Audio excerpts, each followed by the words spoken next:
आइए मेहुल जी के लिए भी एक बिगुल है BTSTT का।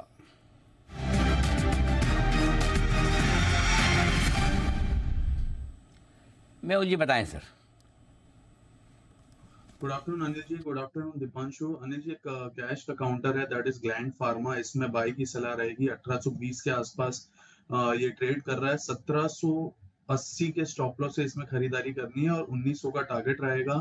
काफी समय से कंसोलिडेट कर रहा था, आज एक रेंज ब्रेकआउट आया है। ब्रेकआउट के साथ ही साथ इसने 200 आवर्स के मूविंग एवरेज को फिर से रिकैप्चर कर लिया है, रिक्लेम कर लिया, उसके ऊपर सस्टेन हो रहा है आज पूरे दिन भर। तो यहाँ से एक अच्छा पुल बैक देखने को मिल सकता है। 1900 के टारगेट के लिए खरीदारी कीजिए ग्लैंड फार्मा में। आइए बिगुल मेहुल जी के लिए BTSTT का।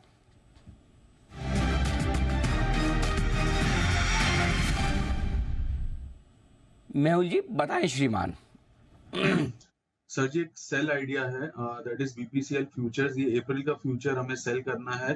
थोड़ा सा कॉन्ट्रा और रिस्की बैट है बट स्टॉप लॉस काफी छोटा है, 608 के करीब ये चल रहा है अप्रैल फ्यूचर्स।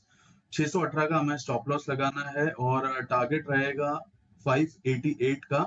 देखिए, ट्रेंड लाइन रेजिस्टेंस से घूमा है, एट द सेम टाइम जो सप्लाई जोन था, प्रीवियस ब्रेकडाउन पॉइंट था, उसी को रीटेस्ट करके घूमा है। तो मैं समझता हूँ lower top lower bottom formation अभी भी कंटिन्यू हो रहा है। तो ये जो बाउंस था एक पुल बैक था और यहाँ से थोड़ा सा और डाउन साइड आ सकता है। ऑल्दो हम लॉन्ग टर्म के हिसाब से OMCs में काफी बुलिश है, हम काफी महीनों से इसको बताते भी आ रहे हैं, बट यहाँ पर एक शॉर्ट टर्म में 588 तक का डाउन साइड देखा जा सकता है BPCL फ्यूचर्स में। एक बार मेहुल जी से इसके चार्ट पर राय लीजिए। मेहुल जी जरा देखिए 5% ऊपर डेज हाई पर ट्रेड कर रहा है इन्फो एज सर। दीपांशु, देखिए सुबह से ही ये काउंटर में ट्रैक्शन था और हमने देखा कि एक ब्रेकआउट आया, रेंज ब्रेकआउट आया। तो इस रेंज ब्रेकआउट के चलते मुझे लगता है कि यहाँ पर और थोड़ा सा अपसाइड देखने को मिल सकता है। तकरीबन 5700 5750 तक के अपसाइड की जगह है यहाँ पर। और अगर कोई शॉर्ट टर्म सपोर्ट की बात करें तो 5350 के आसपास का सपोर्ट है, तो यहाँ पर होल्ड करना चाहिए। देखिए, फ्रेश बाइंग तो नहीं कहूंगा मैं बिकॉज ऑलरेडी 5% अप है, बट 5350 के रिवाइज स्टॉप लॉस से होल्ड करना चाहिए। अपसाइड में 5700 तक की जगह है। टाटा केमिकल्स इंटरेस्टिंग चार्ट है, एक बार इस पर राय भी ले ली जाए मेहुल जी की तरफ से। मेहुल जी जरा देखेंगे टाटा केमिकल्स का चार्ट सर। दीपांशु, इनफैक्ट हम बुलिश ही है टाटा केमिकल्स पे। कल भी हमने शो पर आफ्टरनून में डिस्कस किया था। टाटा केमिकल यहाँ पर अगर थोड़ा भी डिप भी मिलता है 1100 के आसपास तो एक बाइंग अपॉर्चुनिटी रहेगी।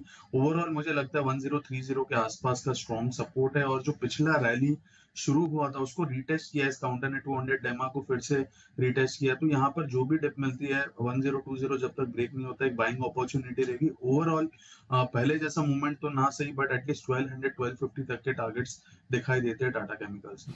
एक बार एचडीएफसी बैंक के चार्ट पर भी राय लेते हैं मेहुल जी। जरा देखेंगे सर एचडीएफसी बैंक अभी अभी पिछले 5 मिनट में मूव आई है और जो बैंक निफ्टी की मूव है उसमें बड़ा योगदान इसी का है। पर जो देखिए एक रेंज में है, ज्यादा कुछ हो नहीं रहा है इस काउंटर में भी। ऑन द डाउन साइड की अगर मैं बात करूं 1420 के आसपास का सपोर्ट था और वहीं से आज ये घुमा है अपसाइड में भी। ऑल्दो बैंक निफ्टी ओवरऑल मैं बात करूं तो बैंक निफ्टी ओवरऑल एक सपोर्ट पर आया था जहां से एक्सपेक्टेड था ये बाउंस, उसके चलते बाउंस हुआ है। साथ ही साथ थोड़ा बहुत HDFC में भी बाउंस आ गया, बट ओवरऑल यहाँ पे HDFC की बात करें तो 1460 1470 से ज्यादा अपसाइड नहीं लग रहा। जब तक ये 1470 निकलता नहीं है तब तक कोई बड़ा मोमेंटम इसमें देखने को नहीं मिलेगा। But having said that, bank Nifty की बात करें तो अच्छे सपोर्ट से घुमा, इनफैक्ट निफ्टी भी यहाँ पर अच्छे सपोर्ट से घुमा है। तो दोनों में ही कॉल ऑप्शंस अगर कोई लेके जाना है तो जा सकता है। Investment in security markets are subject to market risk. Read all the related documents carefully before investing. This data is from our research report coverage.